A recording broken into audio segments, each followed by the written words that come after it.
Good morning, students. Today we are going to talk about the economics, the last part, socio-economic development. மாணவ செல்வங்களே, இனிய காலை வணக்கம். இன்றைக்கு நம்ம பார்க்கக்கூடிய பாடம் எக்கனாமிக்ஸில் சமூக பொருளாதார மேம்பாடு.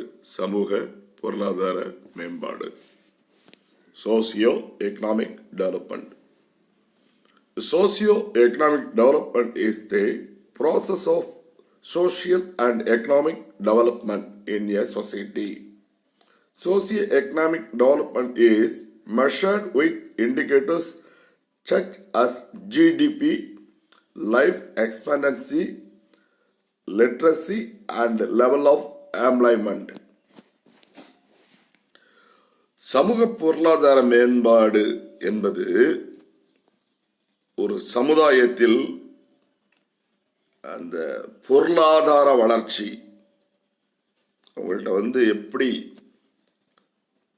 பொருளாதாரம் உங்களுடைய வாழ்க்கைக்கு தேவையான பொருளாதாரம் எந்த மாதிரியான இருக்கு, ஒரு சமூகம் ஒரு தனிப்பட்ட ஆளுகள்ல ஒட்டுமொத்த சமுதாயத்தில் அந்த பொருளாதார வளர்ச்சி எப்படி இருக்கு அப்படிங்கிறத பற்றி தான் நினைச்சது அது குறிப்பிடுவது. அதுக்கப்புறம் இந்த சமூக பொருளாதார சில குறியீடுகள் கொண்டு அளக்கிறார்கள், அதாவது அளவீடு செய்யப்படுகிறது. சில குறியீடுகளை வச்சு அளவீடு செய்யப்படுகிறது. அது எப்படி அப்படின்னா, மொத்த உள்நாட்டு உற்பத்தி ஒரு நாட்டில் எப்படி இந்த நாட்டோடைய மொத்த உள்நாட்டு உற்பத்தி அங்கே என்னெல்லாம் உற்பத்தி செய்கிறாங்க அப்படிங்கிறத பற்றி. அதுக்கப்புறம் ஆயுள் காலம், இந்த நாட்டில் வசிக்கக்கூடிய மக்களுடைய ஆயுள் காலம் எப்படி இருக்கு, அவங்க எந்த வயசு வரைக்கும் வாழ்கிறார்கள் அப்படிங்கிறது, எப்படி சுகாதாரமாக நல்லா வாழுதாங்க அப்படிங்கிறத பற்றி.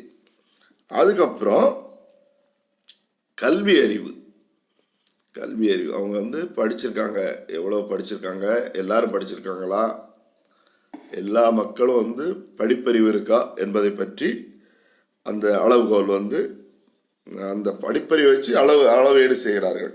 அதுக்கப்புறம் வேலை வாய்ப்பு, எல்லா மக்களும் வேலையில் இருக்காங்களா அல்லது வேலை வாய்ப்பு அவங்களுக்கு எப்படி இருக்கு, இந்த மாதிரியான ஒரு அளவீடுகளை வச்சு என்ன செய்கிறாங்க, அந்த சமூக பொருளாதார மேம்பாட்டை வரையறை செய்கிறார்கள்.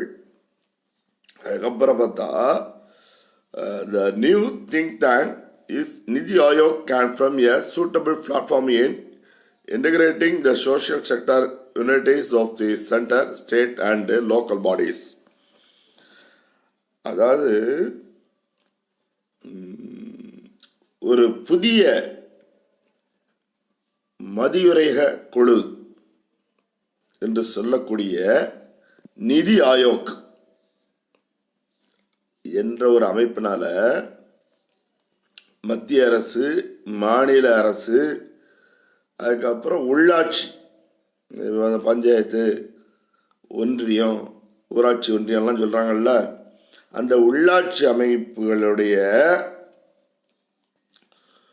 அந்த சமூகத்துறை, சமூகத்தை ஒருங்கிணைப்பதனால மத்திய அரசு, மாநில அரசு, லோக்கல் பாடிஸ், சின்ன சின்ன ஊர்களில் உள்ள சமூகத்துறை எல்லாம் ஒருங்கிணைப்பதனால ஒரு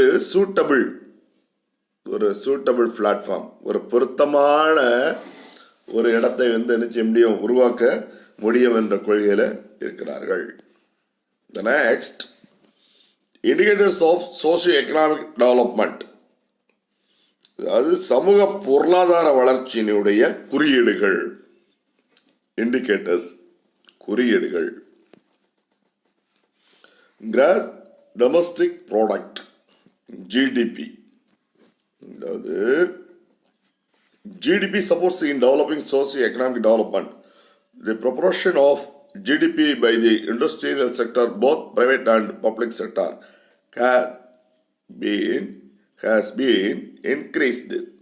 It results in increasing government funds and increased public spending. அதாவது மொத்த உள்நாட்டு உற்பத்தி என்பது அந்த சமூக பொருளாதார வளர்ச்சியை மேம்படுத்துகிறது. அதேபோல தொழில்துறையில அந்த தனியார் துறையிலும் சரி, அதுக்கப்புறம் பொதுத்துறையிலும் சரி, அந்த மொத்த உள்நாட்டோட உற்பத்தி என்ன செய்யுது, அதிகரிக்குது. இது அரசாங்கத்தினுடைய வருமானத்தை அல்லது நிதியை, அரசாங்கத்துடைய அந்த நிதி அளவை அதிகரிப்பதோடு பொதுவான செலவுகளை என்ன செய்யுது, வருமானம் எந்த மாதிரி இருக்கோ அதுக்கு மாதிரி பொது செலவுகளும் என்ன செய்யுது இருக்கிறது. The next, life expectancy. According to 2011 Census of India, life expectancy in India is 65.80 years for men and 68.33 years for women. இந்தியாவிலோட 2016 ஆண்டுல அந்த சென்சஸ் மக்கள் தொகை கணக்கெடுப்பின்படி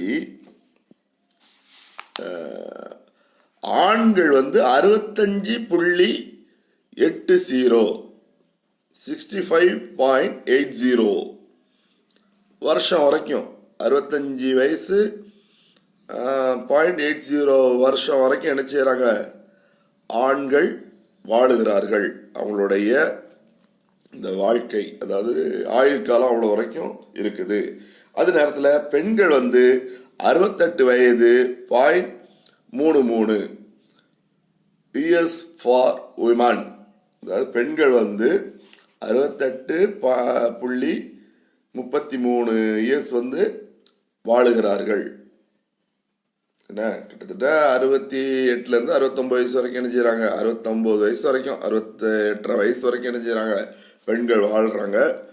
ஆண்கள் ஒரு 65 66 வயசு வரைக்கும் என்ன செய்யறாங்க, அந்த பொதுவான படி, அதாவது ஏறக்குறைய அந்த அளவுபடி என்ன செய்யறாங்க, அவங்களுடைய ஆயுள் காலம் இருக்குது. அதுக்கப்புறம் government provides high degree of health measures through various programs. அரசாங்கம் பல்வேறு நடவடிக்கைகள் மூலமாக அதிக அளவு சுகாதார நடவடிக்கைகளை மேம்படுத்துகிறது அல்லது வழங்குகிறது. The government announced in Union Budget 2018-19 the National Health Protection Scheme. அது 2018-19 வருஷத்துல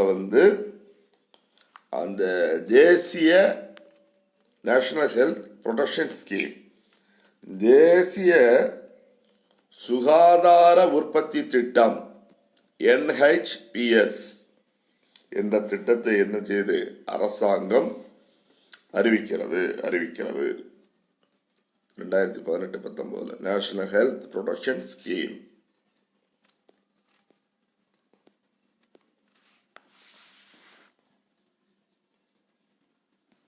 அது யாருக்கு அறிவிக்கிறது அப்படின்னா, அதாவது யாருக்கு அறிவிக்கிறது, vulnerable families, அதாவது ஏழை மற்றும் பாதிக்கப்படக்கூடிய குடும்பங்களுக்கு சேவை செய்வதற்காக இந்த திட்டம் என்ன செய்யப்பட்டது, அறிவிக்கப்பட்டது. அதுக்கப்புறம் the next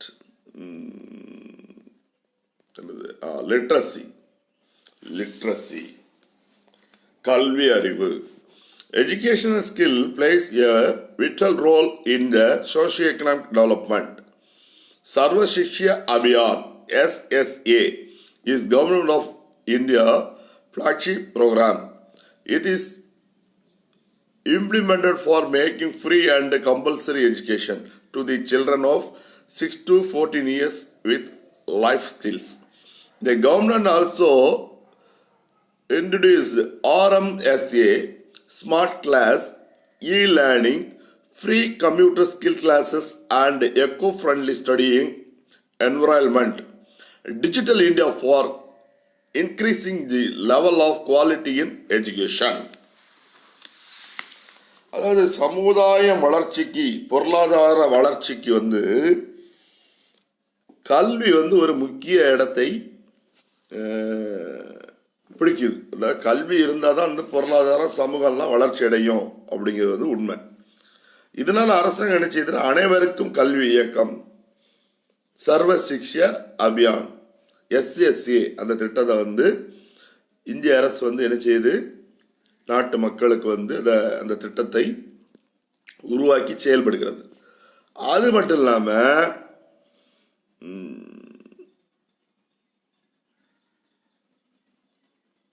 கல்வியின் தரத்தை அதிகரிப்பதற்காகவும் அதுக்கப்புறம் அதனுடைய அளவை அதிகரிப்பதற்காக எல்லாருக்கும் இடைநிலை கல்வி திட்டம் RMSA என்ற ஒரு திட்டத்தை என்ன செய்து வழங்குகிறது. இடைநிலை கல்வி திட்டம் என்ற திட்டத்தை என்ன செய்து வழங்குகிறது. இந்த திட்டத்தின் மூலமாக மக்களுக்கு என்ன செய்யுது, பலவிதமான அந்த ஒரு நன்மைகள் கிடைக்கிறது. அதாவது எப்படி நன்மைகள் கிடைக்கிறது அப்படின்னா, அந்த கல்வியில விட்டு போனவர்கள் அல்லதுக்கப்புறம் கல்வியில பின்தங்கியவர்கள், இடையிலே அந்த கல்வி கற்க முடியாமல் நிறைய பேர் ஸ்கூலுக்கு வருவாங்க, இடையில படிக்க முடியாமல் போயிட்டு அப்படின்னா அவங்களுக்காகலாம் என்ன செய்யுது, அந்த இடைநிலை அந்த ஒரு ப்ரோக்ராம் கொண்டு அது மூலமாக என்ன செய்கிறாங்க, இது பண்ணாங்க. அதுக்கு மட்டும் இல்லாமல் ஸ்மார்ட் கிளாஸ், இ-லேர்னிங்னா மின்னணு கற்றல். மின்னணு கற்றல் ஆன்லைன்ல மூலமாக என்ன செய்யறது, கற்றுக்கொள்கிறது. அதுக்கப்புறம் free computer skill classes and echo friendly studying, அதாவது இலவசமான இந்த கம்ப்யூட்டர்லாம் படிக்கிறது, கம்ப்யூட்டர் ஸ்கில்ஸை டெவலப் பண்ணுறதுக்காக free courses.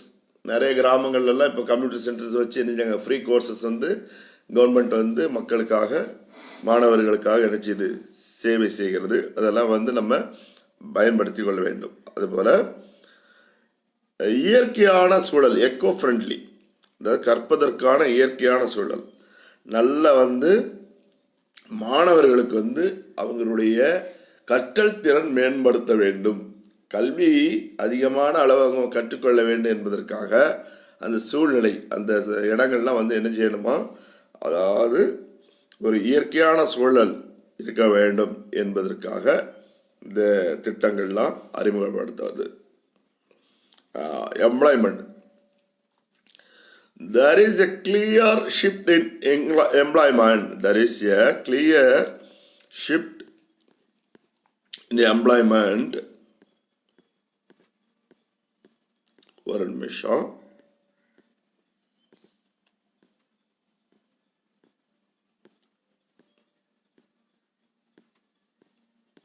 There is a clear shift in employment. அது வேலை வாய்ப்பு.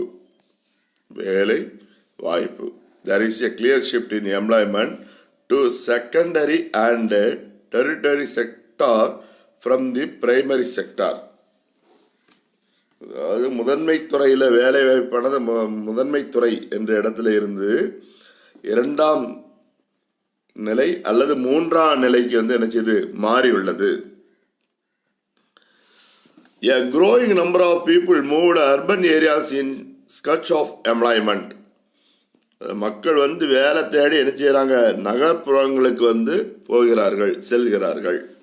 Hence, government started the Smart City scheme, which provides the city with many facilities like hospitals, schools, housing facilities, and shopping centers To promote rural and backward areas in terms of employment, the government encourages private sector to start industry in backward areas by providing tax benefit, electricity and a lower tariff, etc. It removes regional equality. அதாவது எல்லாருமே நகர்ப்புறத்தை நோக்கி போகும்போது அங்கே வந்து அடிப்படை தேவைகள் குடிநீர், மின்சாரம், அதுக்கப்புறம் அவங்களுக்கு தங்குவதற்கு வசதி, பலவிதமான வசதிகளை கவர்மெண்ட் என்ன செய்து கொடுக்கணும் அப்படின்றதுக்காக ஸ்மார்ட் சிட்டி ஸ்கீம் அப்படின்ற ஸ்கீமை கொண்டு வந்திருக்காங்க. அதே நேரத்தில் ரூரல் ஏரியாவில், அதாவது பேக்வேர்டு கிளாஸஸ், அதாவது ரொம்ப பின்தங்கிய இடங்களில் வந்து தொழில் நல்லா வந்து முன்னேறணும் அப்படிங்கிறதுக்காக நிறைய சலுகைகளை வந்து என்ன செய்கிறாங்க, அரசாங்கம் வழங்குது. அந்த இடத்துலலாம் தொழில் ஆரம்பிக்கணும் அப்படிங்கிறதுக்காக என்ன மாதிரியான சலுகைகள் அப்படின்னு பார்த்தா, தனியார் துறைகளை வந்து அந்த இடங்களில் வந்து ஊக்குவிக்கிறாங்க. தனியார் பிரைவேட் செக்டார் அவங்க வந்து தொழில் செய்யலாம் அப்படின்னா அவங்களுக்கு என்ன மாதிரியான சலுகை கொடுக்காங்க அப்படின்னா, குறைந்த கட்டணத்தில் வந்து மின்சாரம், லோயர் டேரிஃப் எலக்ட்ரிசிட்டி, அதுக்கப்புறம் டேக்ஸ், அங்கே வந்து வரி கட்டணும். இப்போ வந்து அவங்க செய்யக்கூடிய பொருட்களுக்கு வந்து அரசாங்கம் வந்து வரி போடணும். எல்லா பொருட்களுக்கும் வரி இருக்குது. இன்றைக்கி வந்து எல்லா பொருட்களுக்கும் வரி இருக்குது. ஆனால் அந்த பின்தங்கிய பகுதிகளில் வந்து ஒரு தொழில் ஆரம்பித்தா அதுக்கு ஒரு குறிப்பிட்ட காலம், ஒரு 5 வருஷத்துக்கோ அல்லது ஒரு 3 வருஷத்துக்கோ அல்லது ஒரு 7 வருஷத்துக்கோ வரி கிடையாது. ஏன்னா அவங்க பின்தங்கிய பகுதியில் தொழில் ஆரம்பிச்சிருக்காங்க. அதுக்கப்புறம் பார்த்தா அவங்களுக்கு மின்சார சலுகை, அவங்களுக்கு நம்மளை போல கரண்ட்டு எல்லாம் செலவு பண்ணாங்கன்னா அதுக்கு ஃபுல் அமௌண்ட் என்ன செய்யலாம், பே பண்ணிடலாம். கவர்மெண்ட்டுக்கு ஃபுல்லாக அந்த மின்சார கட்டணம் செலுத்த வேண்டாம். அதுக்கு பதிலாக குறைந்த அளவு கட்டணம் என்ன செஞ்சால் போதும், செலுத்தினா போதும். அந்த டேரிஃப்லாம் வந்து என்ன செஞ்சிடறாங்க, குறைச்சிடுறாங்க. அதுக்கப்புறம் provision of house clean drinking water and sanitation, அதாவது வீடு சுத்தமான ட்ரிங்கிங் வாட்டர், குடிநீர், அதுக்கப்புறம் சானிடேஷன், நல்ல ஒரு சுகாதாரத்தை வந்து வழங்குவது. Government sector provides housing facilities, clean drinking water facilities and sanitary facilities under Clean India planning. தூய்மை இந்தியா திட்டத்தின் கீழே அதன் வழியாக கவர்மெண்ட் வந்து என்ன செய்யுது, ஒரு நல்ல வசதியான வீடுகள், சுத்தமான குடிநீர், அதுக்கப்புறம் சுகாதாரம், நல்ல ஒரு சுகாதாரம், இதெல்லாம் இது கிளீன் இந்தியா வந்து அந்த திட்டத்தின் மூலமாக அரசாங்கம் நினைச்சது மக்களுக்கு வழங்குகிறது.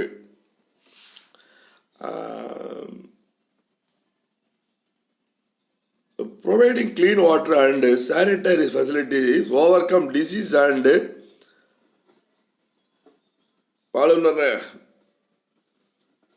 malnutrition by providing these facilities the life cycle of the people increases. இந்த மாதிரி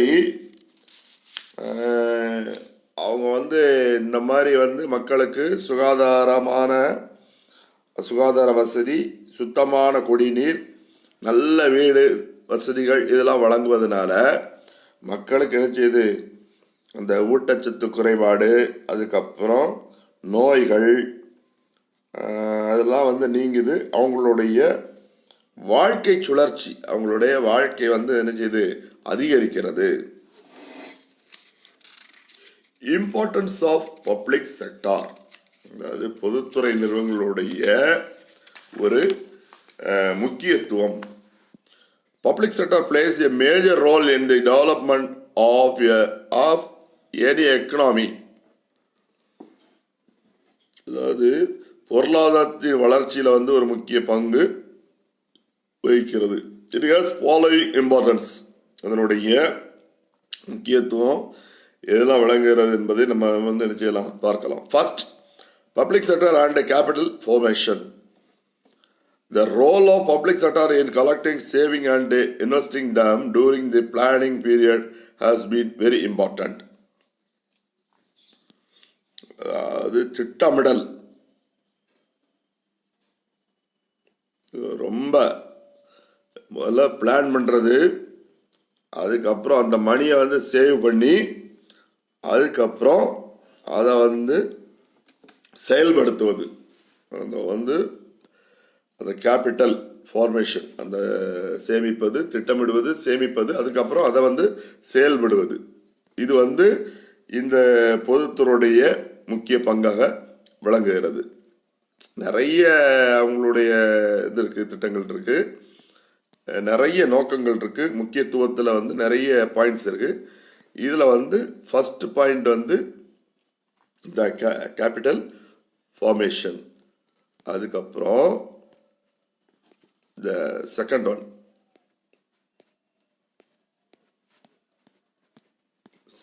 ஒன் என்னன்னு பார்ப்போன்னு. The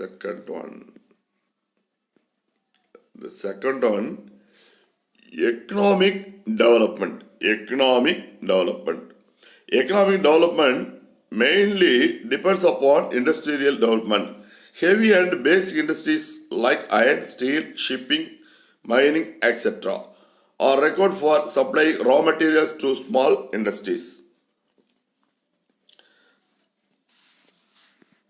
எக்கனாமிக் டெவலப்மெண்ட் என்பது பொருளாதார வளர்ச்சி தொழில்துறையோட வளர்ச்சியை பொறுத்தது. தொழில் வந்து எந்த அளவுக்கு முன்னேற்றம் அடையுதோ அதை பொறுத்து தான் என்ன செய்யுது, பொருளாதாரம் வளர்கிறது, நல்ல இன்கம் வருது. சின்ன சின்ன தொழில்களுக்கு ரா மெட்டீரியல்ஸ் அதை வந்து சப்ளை பண்ணுவதற்கு, அதை வந்து வழங்குவதற்கு iron and Steeles, shipping, mining, அதாவது பேசிக்காக வந்து இந்த தொழில்கள்லாம் என்ன செய்யப்படுகிறது, தேவைப்படுகிறது. இரும்பு மற்றும் எஃகு, கப்பல் போக்குவரத்து, அதுக்கப்புறம் சுரங்க தொழில்கள் போன்ற கனரகமான அடிப்படை தொழில்கள் வந்து என்ன செய்யப்படுகிறது, தேவைப்படுகிறது. The third one, balanced regional development. சமச்சீரான ஒரு வளர்ச்சி, சமச்சீரான வட்டார வளர்ச்சி அப்படிங்கிறது என்னன்னா, public sector undertaking located their plants in backward parts of the country. These are lacked basic industrial and civic facilities like electricity, water supply, township and manpower. Public enterprises have developed these facilities, thereby bringing about complete transformation in the socio-economic life of people in these regions. அதாவது இந்த மாவட்டத்தினுடைய வட்டாரத்தினுடைய பின்தங்கிய பகுதிகளில் வந்து இந்த தொழில்துறை அமைப்பதனால இந்த பகுதியில் மின்சாரம், குடிநீர், அதுக்கப்புறம் நகர அமைப்பு, அதுக்கப்புறம் அடிப்படையான தேவைகள், இதெல்லாம் வந்து என்ன செய்யுது, இந்த நிறுவனங்கள் வந்து வளர்ச்சி அடைய செய்யுது.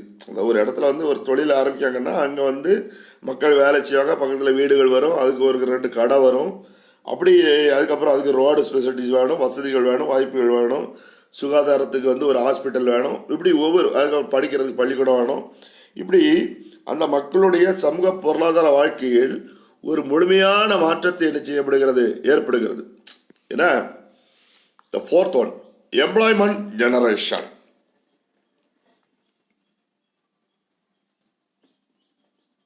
அதாவது public sector has created millions of jobs to tackle the unemployment problem in the country.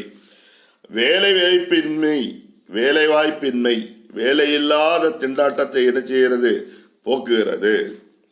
The number of persons employed during the year 2011 was 150 lakhs.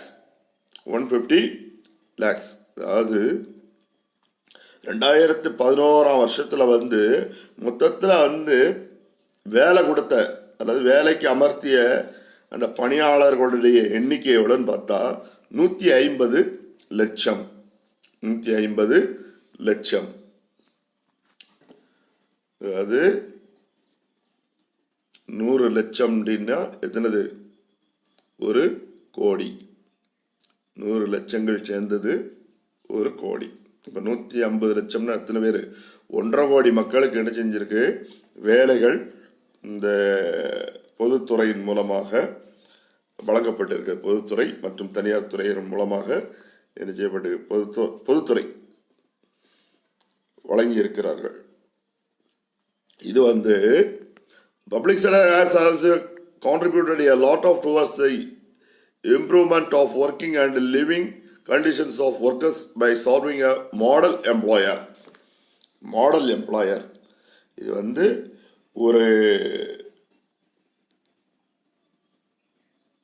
ஒரு மாதிரி முதலாளியாக, மாடல் எம்ப்ளாயர்.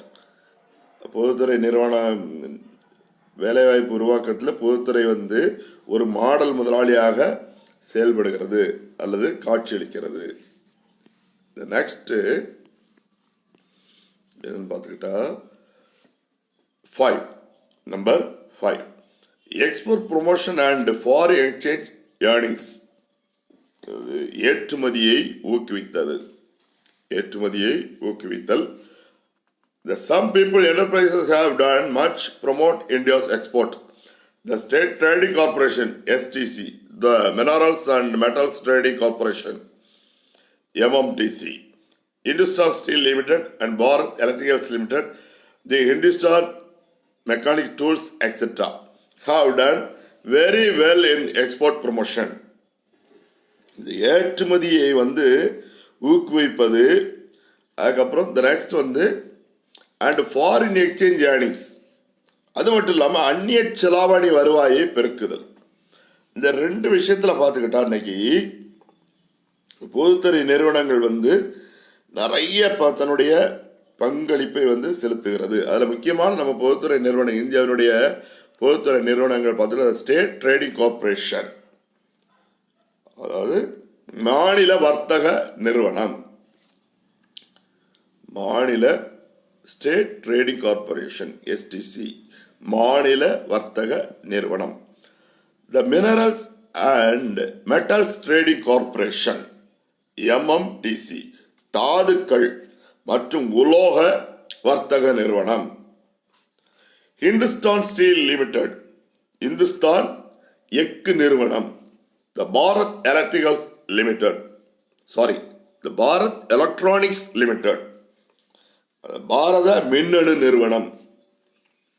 த இந்துஸ்தான் மெக்கானிக் டூல்ஸ், இந்துஸ்தான் இயந்திர கருவிகள் போன்றவை have done very well in export promotion.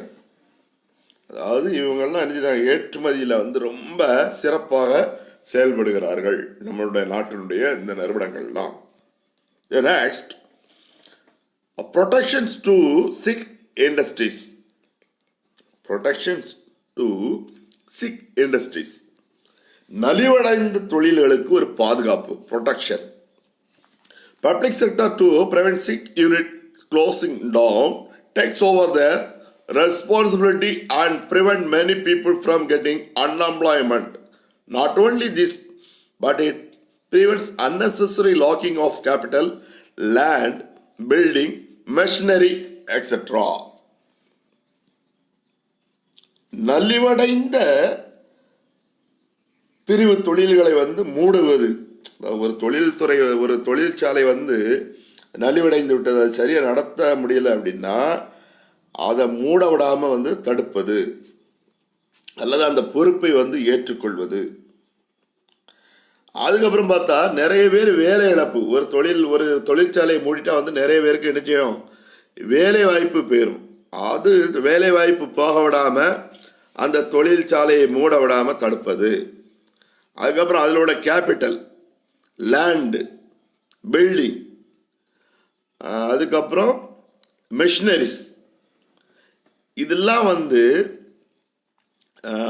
Unnecessary locking, தேவையில்லாமல் அதை மூடுவது அல்லது lock பண்ணுவதை அந்த பொதுத்துறை நிறுவனம் வந்து என்ன செய்கிறது? தடுக்கிறது. பொதுத்துறை நிறுவனம் வந்து தடுக்கிறது. The 7th one, import substitution, அதாவது நம்ம இறக்குமதி செய்கிறோம் நிறைய பொருட்களை வந்து, அதாவது ஃபாரின்லேருந்து, வெளிநாடுகள்லேருந்து, வேறு கண்ட்ரியிலேருந்து, வேறு நாடுகள்லேருந்து நம்ம நாட்டுக்கு பொருட்களை இறக்குமதி செய்கிறோம். இந்த இறக்குமதிக்கு வந்து மாற்று, அதாவது மாற்றாக, அதாவது இறக்குமதி வந்து ஒரு பொருள் இறக்குமதி செய்துட்டு இருக்கோம், அது மாற்றாக நம்ம நாட்டிலே வந்து உற்பத்தி செய்ய வேண்டும் என்ற எண்ணத்தோடு சில விஷயங்கள்ல வந்து நம்மளுடைய பொதுத்துறை நிறுவனங்கள் வந்து என்ன செய்யறது, செயல்படுகிறது. Some public sector enterprises were started specially to produce goods which were formerly imported and thus to save foreign exchange. அந்நிய செலாவணி சேமிப்பதற்காக என்ன செய்யப்பட்டது, தொடங்கப்பட்டது. அதுல வந்து முக்கியமானது இந்த oil and natural gas commission, the India oil corporation limited, the Bharat electronics limited etcetera have saved foreign exchange by way important substitution. அதாவது இந்த நிறுவனங்கள் மூலமாக இயற்கை எரிவாயு ஆணையம், இந்திய எண்ணெய் நிறுவனம், பாரத மின்னணு நிறுவனம், இவைகள்லாம் சேர்ந்து அந்நிய செலாவணி என்ன செஞ்சிருக்கு, நமக்கு சேவ் பண்ணியிருக்கு. அதாவது அந்நிய செலாவணியை ஈட்டி கொடுத்திருக்கிறது. அதுக்கப்புறம் இந்த பொதுத்துறைக்கும், அதாவது difference between public sector and private sector, இந்த பொதுத்துறைக்கும் தனியார் துறைக்கும் உள்ள வேறுபாடுகள் என்ன? Though the public sector and private sector work together for developing the country, they have different goals and motives. அதாவது பொதுத்துறை தனியார் துறையும் நம்மளுடைய நாட்டோடைய வளர்ச்சிக்கு முக்கியமாக பங்களிக்கிறது. ஆனால் ரெண்டு பேருடைய மோட்டிவ், அவங்களுடைய நோக்கங்களும் குறிக்கோள்களும் என்ன செய்யுது, வேறாக காணப்படுகிறது. Here are some important difference between them. அவற்றிற்குடையான முக்கியமான வேறுபாடுகள் சிலவற்றை என்ன செய்யலாம், நம்ம இதில் பார்க்கலாம். Public number 1 public sector and private செக்டர்னு போட்டிருக்கு. அதை வந்து நம்ம என்ன செய்யலாம், பார்க்கலாம். Ownership of industries is with government. இந்த பப்ளிக் செக்டரில் வந்து அரசாங்கம் தான் என்ன செய்யுது, ஃபுல் ஓனர், அதாவது ஓனர்ஷிப் மீன்ஸ் அதனுடைய அனைத்து உரிமைகளும் யார்கிட்ட தான் இருக்கு, கவர்மெண்ட்டை தான் இருக்கு, கவர்மெண்ட் தான், அரசாங்கம் தான்.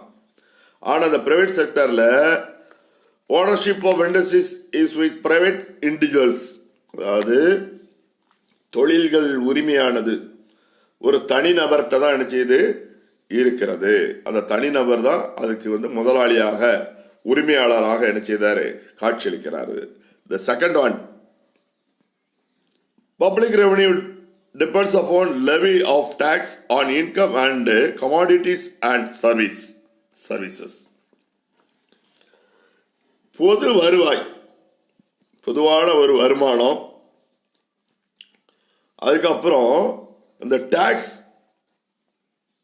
நம்ம வந்து இந்த நாட்டில் விற்கக்கூடிய டாக்ஸ், அதை பொறுத்து தான் இவங்களுக்கு வந்து என்ன செய்யுது, income and commodities and service, அதாவது உற்பத்தியாகக்கூடிய அந்த பண்டங்கள் மற்றும் சர்வீசஸ், அந்த என்னென்ன சேவைகள்லாம் நடக்குதோ அதுக்குரிய டாக்ஸ், அந்த வரியை பொறுத்து தான் இங்கே வந்து என்ன செய்யுது, அந்த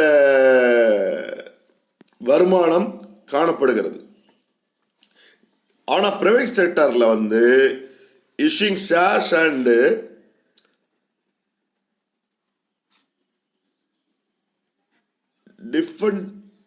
டிஃபென்சர் ஆஃப் பை டேக்கிங் லோன், அதாவது பங்குகள் மற்றும் பத்திரங்கள் அல்லது கடன் வழங்குவதை பொறுத்து இந்த பிரைவேட் செக்டாரில் என்ன செய்யுது, அந்த அந்த நிதியானது காணப்படுகிறது. The third one, public sector ensure the proper wage. பொதுத்துறை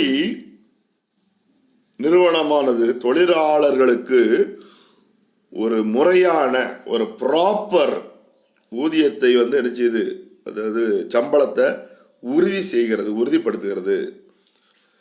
private sector exploits the workers, அதாவது எக்ஸ்ப்ளாய்டுனா சுரண்டுவது, exploits the workers. Private sector exploits the workers, அவங்கள என்ன செய்யுது, சுரண்டுகிறது. நல்ல வேலை வாங்கிட்டு குறைந்த கூலியை கொடுக்குது, அதிகமான நேரங்களில் வேலை செய்ய சொல்லுது. இந்த மாதிரி எல்லாம் என்ன செய்யறாங்க, பிரைவேட் செக்டாரில் காணப்படுகிறது. It does not allow the concentrate huge wealth in few hands or rich people. பணக்காரர்கள்ட்டையோ அல்லது ஒரே இடத்துலையோ என்ன செய்யுது, அந்த பணத்தை குவிக்கிறதுக்கு வழிவகை செய்யாது பொதுத்துறை நிறுவனம். ஆனால் தனியார் நிறுவனம் it allows concentrate of huge wealth in few hands or rich people.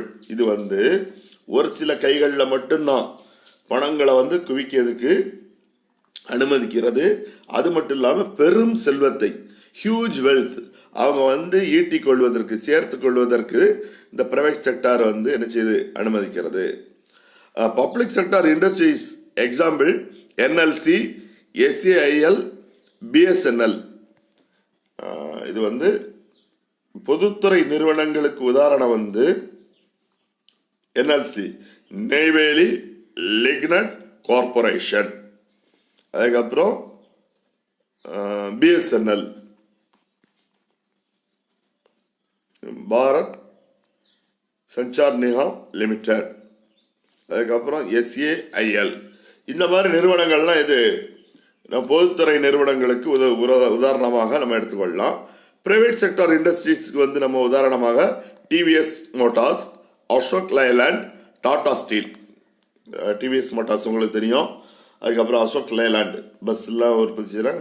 நிறைய வேரியஸ் டைப் ஆஃப் கம்பெனிஸ் நிறைய நடத்துகிறாங்க.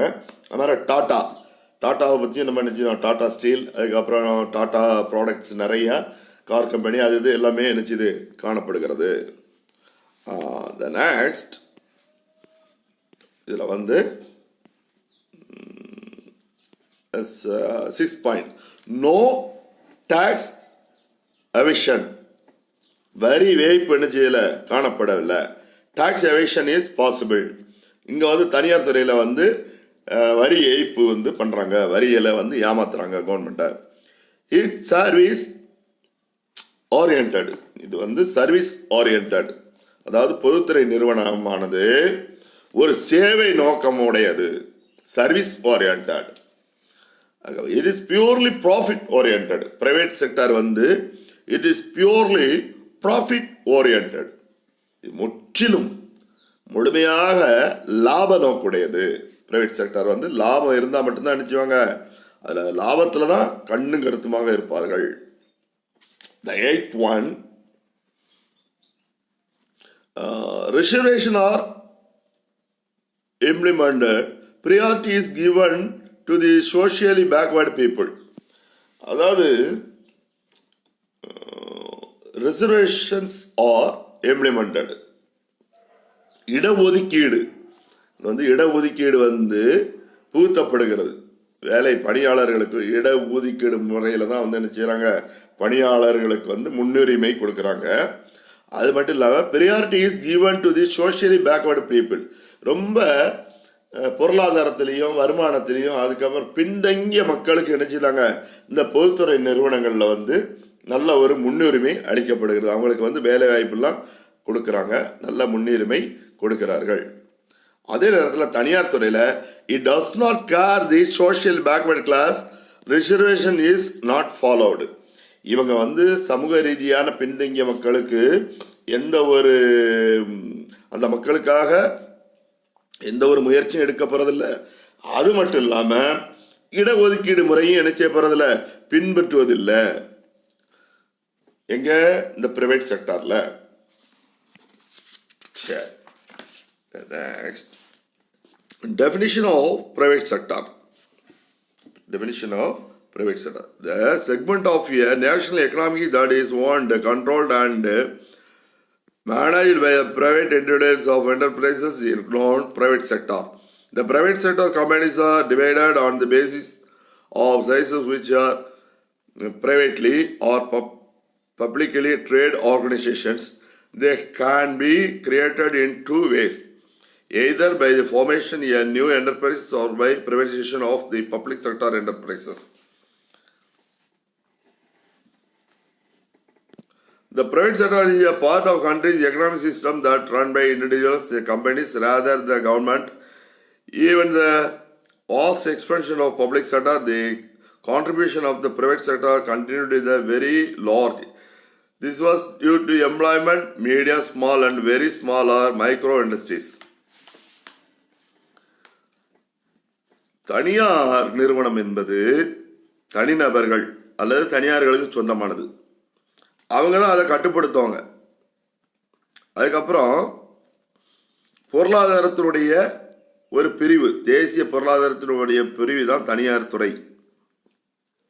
அவங்க எப்படி பிரிக்கப்படுது, தனியார் துறை என்பது எப்படி பிரிக்கப்படுகிறது என்பது பார்த்தா, ஒரு நிறுவனத்தை உருவாக்குவதன் மூலமாகவோ அல்லது ஒரு தனியார் நிறுவனத்தை பொதுத்துறை நிறுவனத்தை தனியார் மயமாக்குவதன் மூலமாகவோ அந்த தனியார் துறை உருவாகிறது.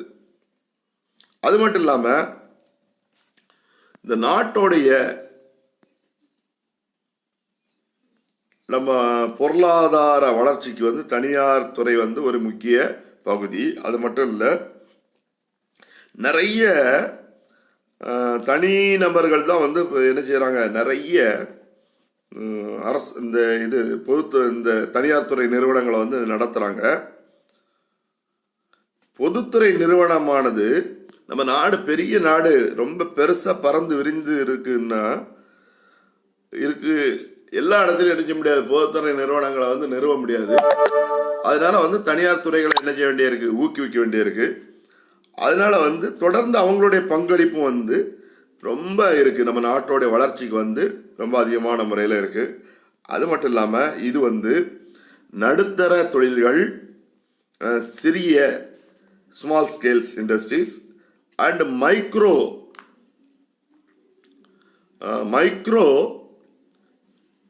இண்டஸ்ட்ரீஸ், அதாவது மிக நுண்ணிய அளவிலான தொழில் வளர்ச்சியால் ஏற்படுத்தப்பட்டது. Also, the contribution of the products of cottage and village industries and the small scale industries is the major portion of the wholesale and retail trade. குடிசை தொழில்கள், கிராம தொழில்கள் மற்றும் ஸ்மால் ஸ்கேல் இண்டஸ்ட்ரி, சின்ன சின்ன தொழில்கள், அவர்களுடைய பங்களிப்பு ஹோல்சேல் அண்ட் ரீட்டைல், அதாவது மொத்த வியாபாரம், அதுக்கப்புறம் சில்லறை வியாபாரம், இதுல ரொம்ப ஒரு முக்கிய இடத்தை என்ன செய்யறது, இதெல்லாம் பிடிக்கிறது. அது மட்டும் இல்லாம the contribution of the private sector towards national production is higher than the public sector. பொதுத்துறை நிறுவனத்தோட இந்த பிரைவேட் செக்டாரோட நிறுவனங்கள், தொழில்துறைகள் நிறைய அளவுக்கு என்ன செய்யுது, நம்ம நாட்டில் அதனுடைய பங்களிப்பை அளிக்கிறது. Private sector is the dominant in the road, ship and airways transport and also consumer industries. தனியார் துறையானது சாலை, கப்பல் மற்றும் விமான போக்குவரத்து, அதுக்கப்புறம் இந்த கன்சியூமர் இண்டஸ்ட்ரீஸ், நுகர்வோர் தொழில்கள்லையும் தனியார் துறைகள் என்ன செய்யுது, தன்னுடைய ஆதிக்கத்தை செலுத்துகிறது. சரியா, ஆதிக்கத்தை செலுத்துகிறது. India being mixed economics has assigned a great importance of the private sector. India mixed economics means, அதாவது ஒரு கலப்பு பொருளாதார நாடாக இருப்பதால் providing the entrance food supply to the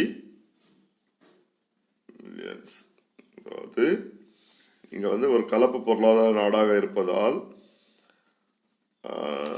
இங்க என்ன ஒரு முக்கியமான ஒரு இது. India is being mixed economics has assigned a great importance of the private sector of the country for attaining rapid economic development. அதாவது ரொம்ப வேகமான பொருளாதார வளர்ச்சியை அடைவதற்கு வந்து முக்கியமாக இந்தியாவின் ஆதிக்க செலுத்தும் துறையான வேளாண்மை முக்கியமாக வந்து என்ன செய்யுது, வேளாண்மை வந்து பயன்படுகிறது. அது மட்டும் இல்லாமல் பால் பண்ணை தொழில், கால்நடை வளர்ப்பு, கோழி வளர்ப்பு, agriculture and other allied activities like dairying, animal husbandry, poultry etcetera is totally under the control of the private sector. இது எல்லாமே தனியார் துறையினுடைய கட்டுப்பாட்டில் உள்ளன.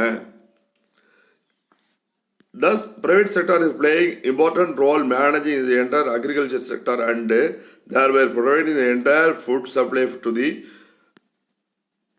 millions. அதாவது லட்சக்கணக்கான மக்களுக்கு வந்து உணவு விநியோகம் செய்வதிலையும் அது மட்டும் இல்லாமல் இந்த உணவுப் பொருட்களை உற்பத்தி செய்வதிலையும் இந்த தனியார்கள் தான் வந்து என்ன செய்கிறாங்க, ரொம்ப இம்பார்ட்டண்ட். அதாவது நம்ம நாட்டில் வந்து ரொம்ப முக்கியமான ஒரு பங்கை வகிக்கிறார்கள். Moreover the major portion of the industrial sector engage in the non strategic and light areas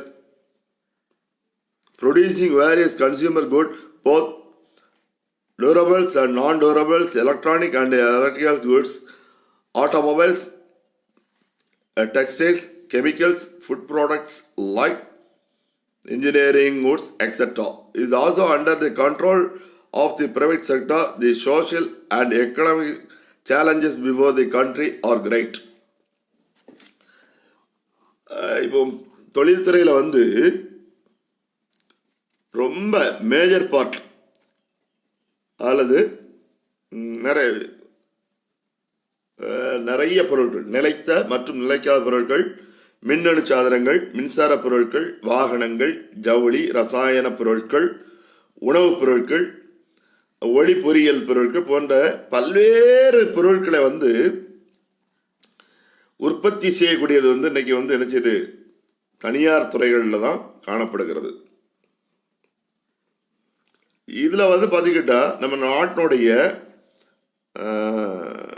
social and economic challenges before the country are great. ரொம்ப பெருசு அந்த சவால்கள், challenges, the social and economic challenges before the country are great. ஏன்னா வந்து நமக்கு வந்து நிறைய ஜனத்தொகை இருக்குது. அதனால வந்து என்ன ப்ராப்ளம்னா, இந்த சோஷியல் கண்டிஷனையும் நம்ம மேம்படுத்த வேண்டியிருக்கு, அதே எக்கனாமிக் பொருளாதாரத்தையும் மேம்படுத்த வேண்டியிருக்கு, நம்முடைய சமூக மேம்பாட்டையும் நினைச்ச வேண்டியிருக்கு, மேம்படுத்த வேண்டியிருக்கு. அதனால ரெண்டுமே என்னது, ஒரு பெரிய சேலஞ்சு, நம்ம கவர்மெண்ட்டுக்கு வந்து ஒரு பெரிய challenge. To meet the targets in structural transformation and economic growth, public sector and private sector must join together. ஆனால் இதை வந்து இந்த சவாலை வந்து நம்ம வந்து ஓவர் கம் பண்ணணும். இதை வந்து இந்த சவால்களை வந்து ஓவர் கம் பண்ணணும், அதை வந்து நம்ம வந்து மேற்கொள்ள வேண்டும். அப்படின்னா